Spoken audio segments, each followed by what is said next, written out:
It is my great honor and privilege to introduce our first speaker for this session. Our first speaker for this session will be Bill Cosgrove. William E. Cosgrove, M.D., is a past president of the Utah chapter of the American Academy of Pediatrics. He is the vice chairman of the Utah Medicare. Bill, forgive me. He is the vice chairman of the Utah Medicaid Medical Care Advisory Committee and a board member of the Salt Lake County Board of Health, a pediatrician with 35 years experience. He will discuss the physical, emotional, and behavioral costs of adverse child experiences. Apparently, I've had some of those. We all have. Thanks. All right.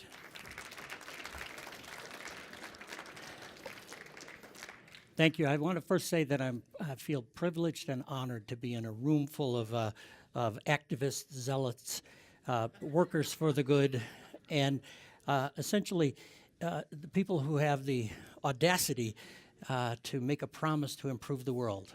And with that promise, essentially that you throw your hat over the fence and then you have to figure out a way to get over the fence to retrieve your hat. And So Mr. Klingensmith this morning talked about hard work and simple solutions. I'm going to talk about a simple solution that requires amazingly hard work. I'm going to start with one child, and then, of course, we need to go to every child. So, one child. So, what if there was some magic, perhaps a magic potion or a simple technique or a simple solution to extend a child's life by an additional 20 years, to save him from the scourges of addiction, depression, lessen his chances of heart disease, liver failure, chronic lung disease? Well, there is such magic. A little bit of science to help with our nature, and the magic is nurture. And the loving response of an attentive, caring adult is just such a magic potion. So let me tell you the story of one boy, but I want you to elaborate it out to every boy, every child, every girl on the planet. And this is a troubling story, so I expect to make you a bit sad, a bit angry, but I hope to finish with some hope. So Tommy is a cute boy, not yet 5. He lives with his mom. The podium is kind of wandering here. His dad abandoned them a while ago. Mom struggles to make ends meet. Spends a lot of her time frightened, distracted, depressed, worried about losing her job, worried about making rent, worried about running out of food before her next paycheck. The men she brings home are sometimes nice to Tommy, but they sometimes yell, they sometimes hurt his mom. His mom occasionally uses drugs to escape her reality, to escape her fear, but this is Tommy's reality too. And he lives in fear, and for Tommy there's little escape. Tommy's been emotionally injured. Now, I want to be clear, he's not been sexually abused, he's not tortured, no physical abuse, no visible scars. He's not from a war-torn region of our world, but he has been scarred, emotional scars. So when we are physically injured, we heal, but we heal with scars, scar tissue that can trip us up later. When we are emotionally injured, we heal, but we heal with scars, and scars that can affect us later. So I'm going to talk about emotional injuries. You can also, some of the terms used for this are adverse childhood experiences, and I'll explain that term a little bit later. And often this is referred to as toxic stress or trauma. Those terms are kind of interchangeable. So Tommy, here's some bad news about Tommy. His ACE score, and I'll talk about that, adverse childhood experience score, is 4. And just knowing this about Tommy, not knowing anything else about Tommy, I can make some predictions about his life. I can predict that he's 4.7 times as likely to use drugs as he gets older, 7 times as likely to be an alcoholic when he grows up. So it starts early. He is twice as likely as a child without adverse childhood experiences to be behind in language and literacy skills and struggle with attention already in kindergarten. By age 9, 4th grade, he is 9 times as likely to have behavior problems, 2.5 times the diagnosis of attention deficit disorder. When he grows up, he's 1.5 times as likely to have heart disease, 1.5 times as likely to have cancer. He is 7 times more likely than a non-affected child to go to prison, and he is 12 times more likely to attempt suicide. Now, these are terrible things to say about this cute little boy. And how can we predict such a bleak future for him? Well, we can't really tightly predict his future, but we can calculate his odds of increased risks. So how do we know this? Well, first of all, let me define some terms. We know what trauma looks like. If you're fearing for your life. This is also trauma. You can notice this child with the 1,000-yard stare turning away from her young mother because she senses her young mother can't help her much. And this is meltdown past the point of coping. And then when you're stressed, as this young teenager is, stuck in the middle of a fight or flight mode, you make impulsive decisions. So emotional stress, and again, to give you some definitions, but this is like post-traumatic stress. They're very similar, but I'm going to be talking about childhood up. And traumatic events can lead to physical changes to the biology and the function and the structure and the growth of the brain. These aren't just software changes, these are also hardware changes. So how do we know all of this? Here's a little of a history about how we came to this information. Back in the 90s, Vincent Valletti a physician in San Diego, ran an obesity clinic for the Kaiser Permanente group. His clients successfully lost weight. Most of his clients lost 200 or 300 pounds each. But some of them regained the weight, and he wanted to know why he was failing. So he started interviewing the failures, and one woman, said that she regained her weight as protection against sexual advances, and then related that she had been sexually abused as a child. Well, in the 90s, that wasn't talked about at all, and he didn't quite believe that. But he was a scientist, so he started asking all of his other patients, and he found 286 patients with the same story, men and women who had been sexually abused as children and who had obesity as an adult. Well, he knew he was on to something, so he worked with Robert Anda of the CDC, and they just added Kaiser Permanente screened their patients. They sent a questionnaire out to their patients intermittently, and they just added 10 questions. And the original study was 17,000 participants, all middle-aged or older in San Diego. This group, the original study was 75% white, 75% college age. Average age was 57. All of them had jobs because they were all covered by the same Kaiser Permanente insurance plan. If you think about it, that's the same population that's in this room. And they already knew the outcome. They already had access to the patient's medical history. So what did they find? Well, they asked these 10 questions. Physical or sexual or psychological abuse, physical or emotional neglect, household dysfunction, either alcoholism or drug use in the family, a loss of a biological parent either to death or divorce, depression or mental illness in the home, a mother witnessing violence against a mother, or an imprisoned household member of occurrences before age 18. And what did they find? Well, first of all, these are fairly common. You can look at this data, but essentially two-thirds of this population, two-thirds of us, have experienced at least one of these adverse childhood experiences. And so here's the summary. First of all, it's very common. Again, two-thirds had at least one adverse childhood experience. There was a strong dose relationship with adult problems that I'm going to show you, and 1 in 6 had a score of 4 or more ACEs. Here's just a visual way to look at it. Adverse childhood experiences here in the center leads to, I don't think I have a pointer, off to the right affects your mental health with depression and anxiety, panic reactions, affects your sexual health, it affects prevalent diseases, cancer, liver disease, chronic lung disease, ischemic heart disease, skeletal fractures. Upper left, those smoking, alcoholism, and promiscuity. I'm going to get to those, but those are kind of troubling behaviors that are adopted if you're struggling, and then general health and functioning. Now, to make sense of this, I'm going to have you look at this graph. he was concerned about obesity, so that's why I pulled this graph out first. The vertical axis is the percentage of people with a condition, and across the bottom is the number of adverse childhood experiences categories that somebody scores. This is a pretty blunt instrument. It doesn't say how many times you were abused. It just says whether or not you were abused.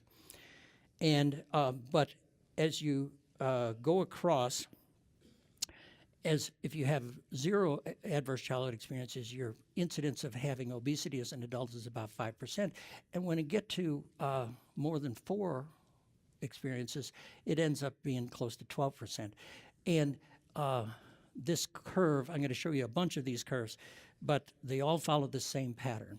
And the fact that the higher dose of adverse childhood experience, the higher the dose, the worse the effect, that dose response curve.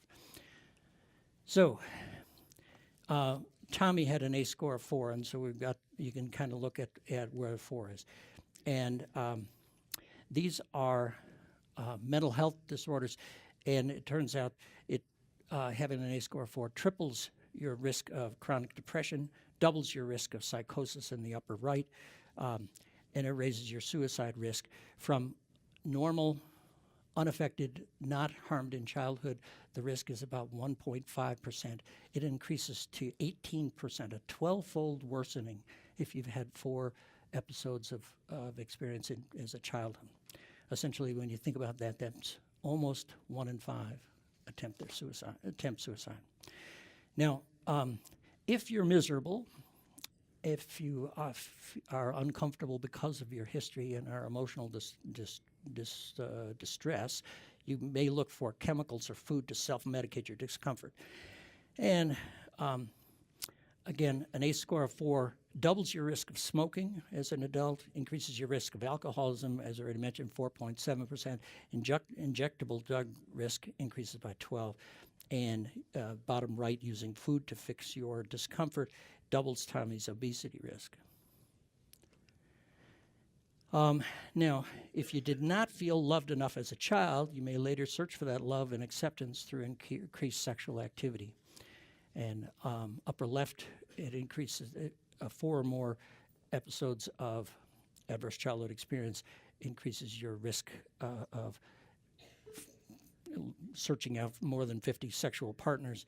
In the upper right, it talks about teenagers. It increases the risk of early onset of sexual activity for a teenager, doubles your risk of teen pregnancy for a woman, or doubles the risk of teen paternity for a young boy.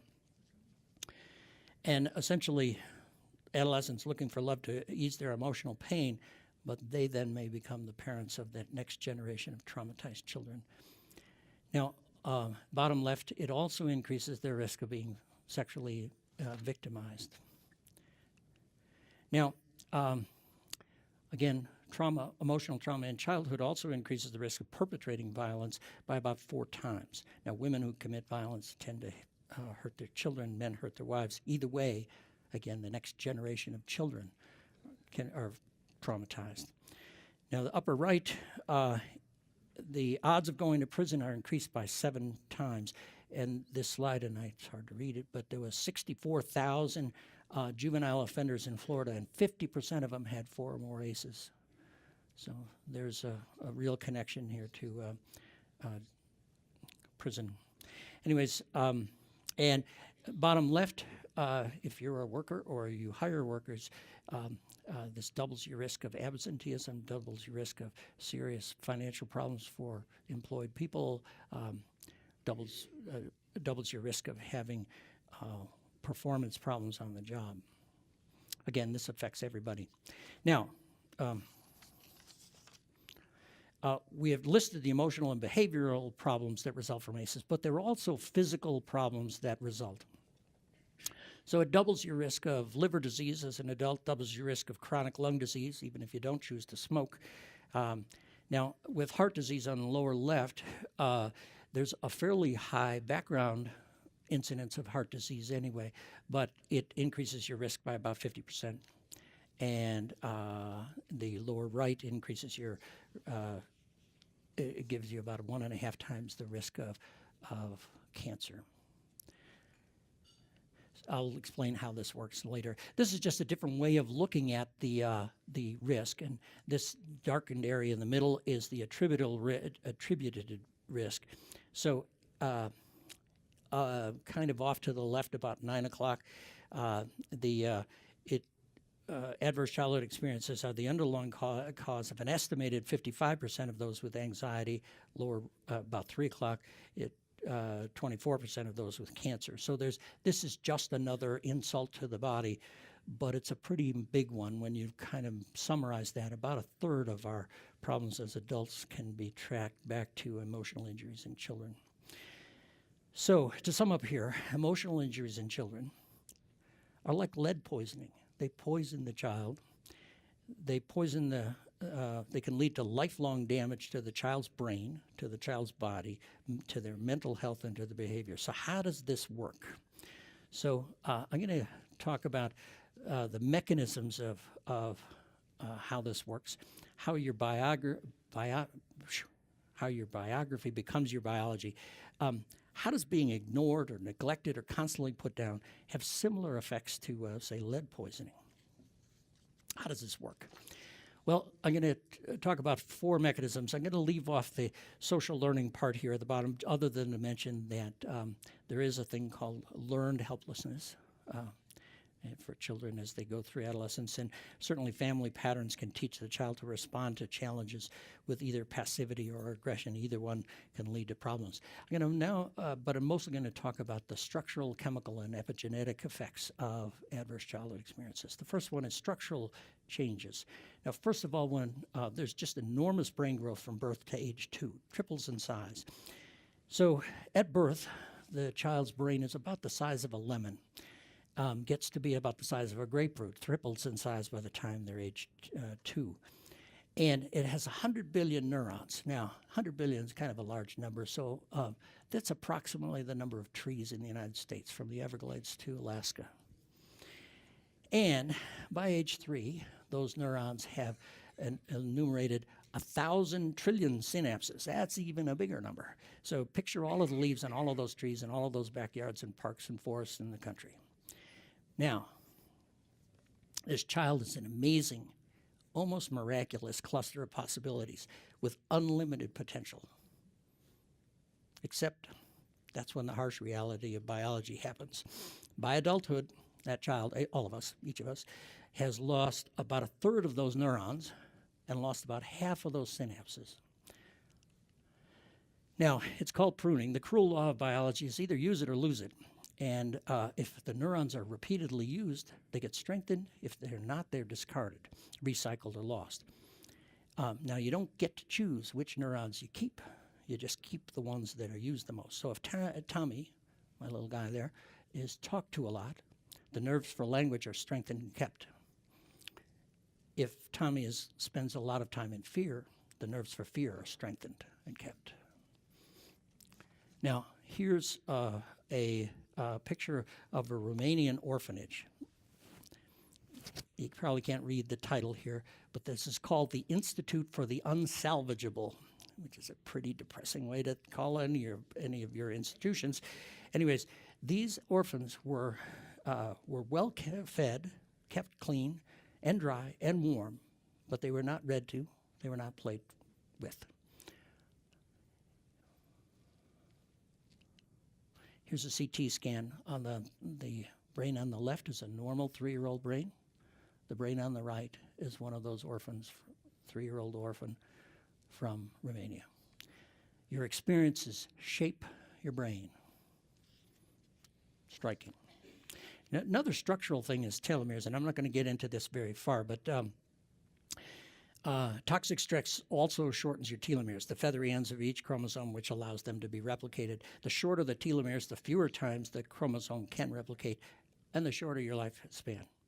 An adverse childhood experience of 6 is associated with a 20-year shorter lifespan. Now, I'm going to shift now to chemical changes. The neuroendocrine system of our bodies is really there for survival. It controls or influences reproduction, bonding, sexual behavior, lactation, maternal behavior. It regulates metabolism, intake, fat metabolism. It affects body fluids, electrolytes, your blood pressure. It affects your immune response, either your immune response to infection or your immune response to cancerous cells. And it controls the body's to threat, the fight or flight or freeze experience. And so here's just a cartoon of that. When cortisol is released, it increases your blood pressure and blood sugar, but it depresses your immune response. When adrenaline is released, it increases your strength to fight or flight. You get ready to fight off or run away from the effects.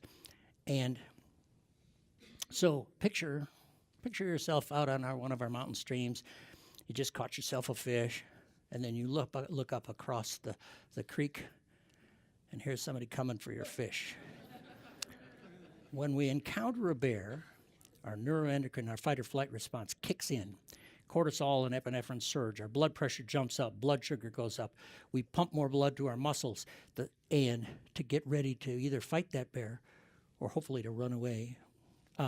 By the way, it makes you somewhat impulsive. It's not a good time for deliberative thought. You have to jump first, figure out where you're going to land later. Now, all that's revving up, and the things we don't need in that emergency get shut down or bypassed or decreased. So sleep, digestion, our immune system, all shut down for a while. Now, after the bear goes, these chemicals have restorative feedback loops to reset after a survival event. But what if the bear doesn't leave? What if a violent, scary bear is drunk, snoring in the next room? What if we stay scared for hours, days, weeks? With an upregulated fight or flight mechanism, how will Tommy cope when he is gently chastised by his teacher? Already hypervigilant and overreactive to any additional stress, will he just cringe, shrink, panic, run, explode and attack? Will he even be able to sit still and pay attention and learn? So what effects on that brain, that growing brain, of just being pickled in that toxic stew of cortisol and epinephrine? The next thing about structure is epigenetics, and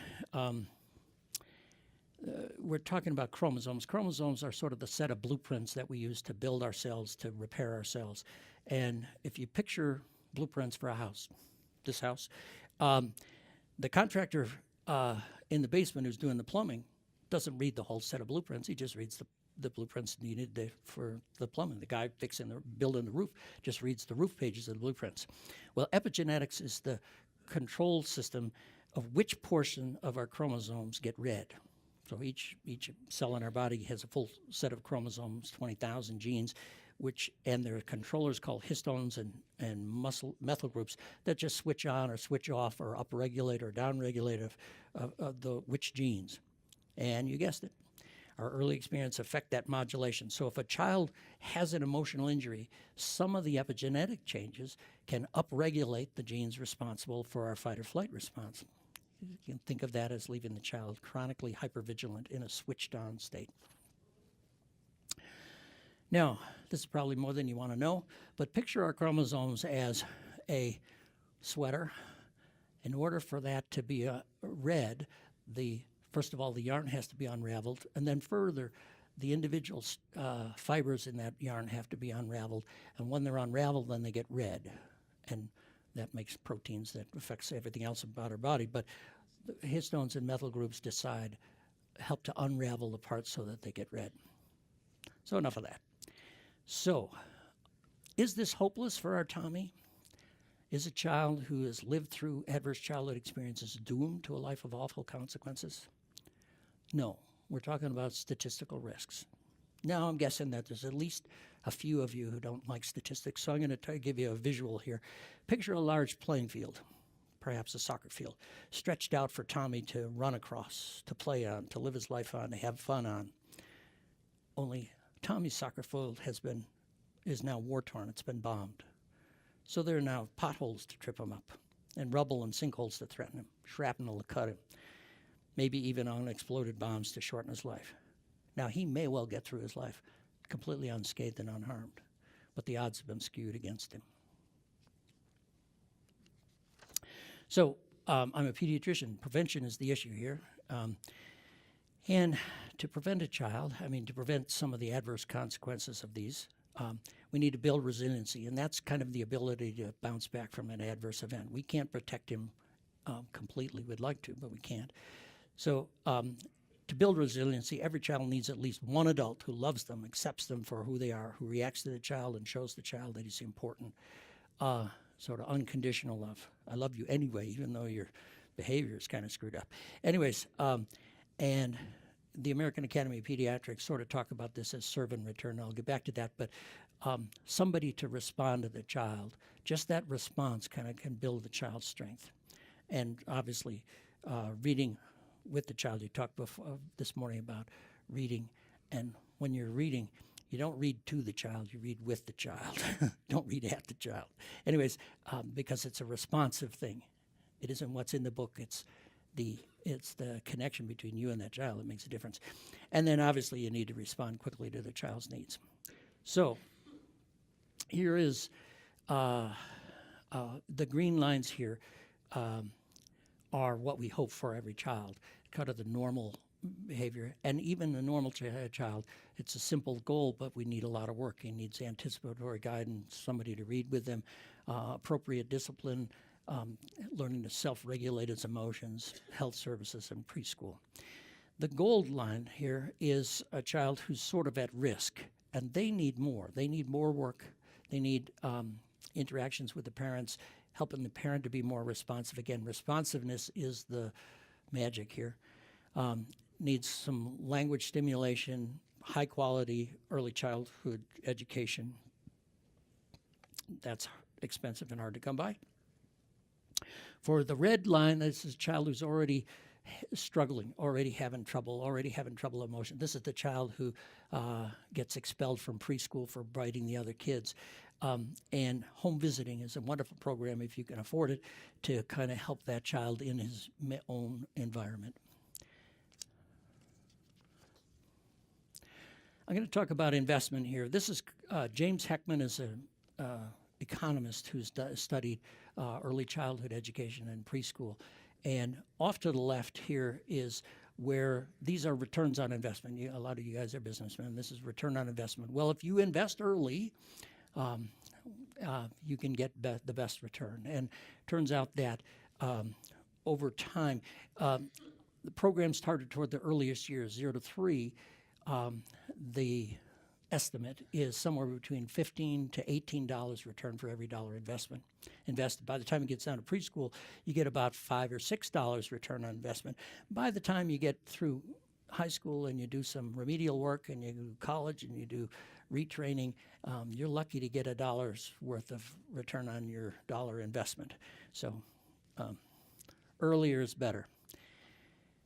So this is every child. So what are we going to do about it as a society? And this is not a magic list, but I just want to give you some thoughts about it. First of all, this is everybody. This is your family. This is your staff. This is your coworkers. And talk about it. Kind of think about it. Identify local resources, because again, once it goes bad and you need some resources. But consider trauma-informed care training for your workers. You know, again, this is 2/3 of everybody, so it's your coworkers. And when you've got a coworker who can't seem to show up on time or can't seem to keep their temper under control or kind of flares up at kind of strange motions, think about it. It's not, he may be dragging a whole history of trauma in his wake here. And then everything you can do to kind of build resilience better. So raise awareness, again, in your own staff and your own families. Advocate for reimbursement. We're talking about 0 to 3 is kind of the most critical period, and we've got very little money going to this group. Our society thinks that a child's life starts at age 5 when he goes to kindergarten. Well, no. A lot of the work is already, a lot of the opportunity is already gone by then. Advocate for funding. Advocate for the United States Preventative Service Task Force recommendation for figuring out ACEs in childhood and support families. So when therapy works, but let me just talk about it. The approach is not if something's happening to an adult or a child. The answer isn't to ask what's wrong with you. The answer is, hey, what happened to you? Tell me about your childhood. Just that conversation will help you understand them, maybe help them, and it turns out just listening is therapeutic. So, trauma-informed care, again, therapy works. It's been, for the last couple dozen years, we've really worked hard on post-traumatic stress syndrome with our soldiers.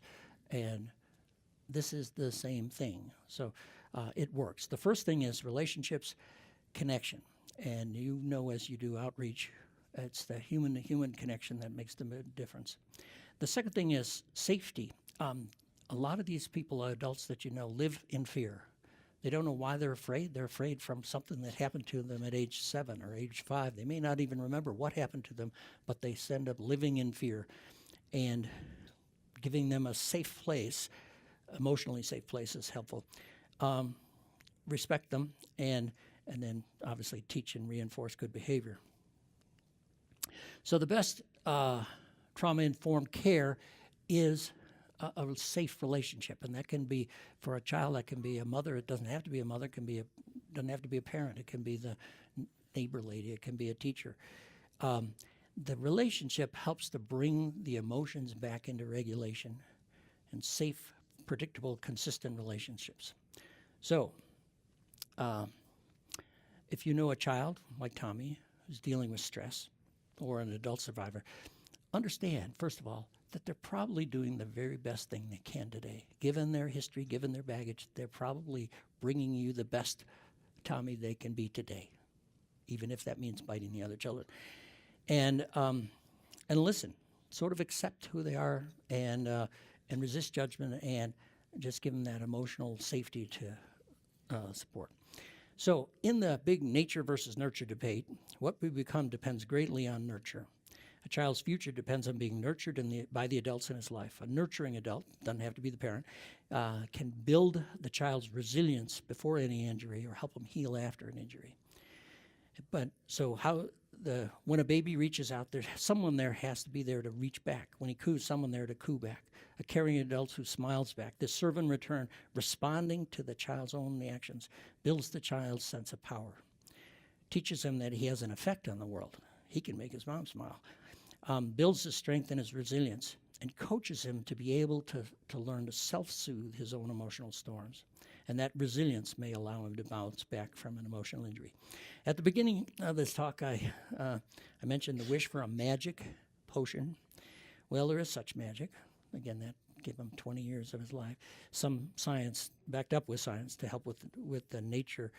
And the magic is nurture. The loving response of an attentive, caring adult is just such a magic potion. Now, for Tommy's mom to be able to nurture him, we, the village, must nurture her. Mr. Klingensmith earlier mentioned cowboy logic of hard work and simple solution. This is a very simple solution, but it's very hard work. Here in Utah, we have another child born every 10 minutes, and that child needs a safe, nurturing environment. And it's a little hard. But again, you're all brave enough to commit. So think about what this means to a child born in Syria, or a child born in poverty, or a child in Africa who loses his parents to AIDS.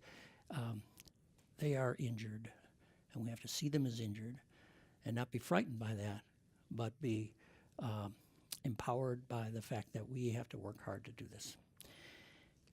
So Frederick Douglass said, it is easier to build strong children than it is to repair broken men.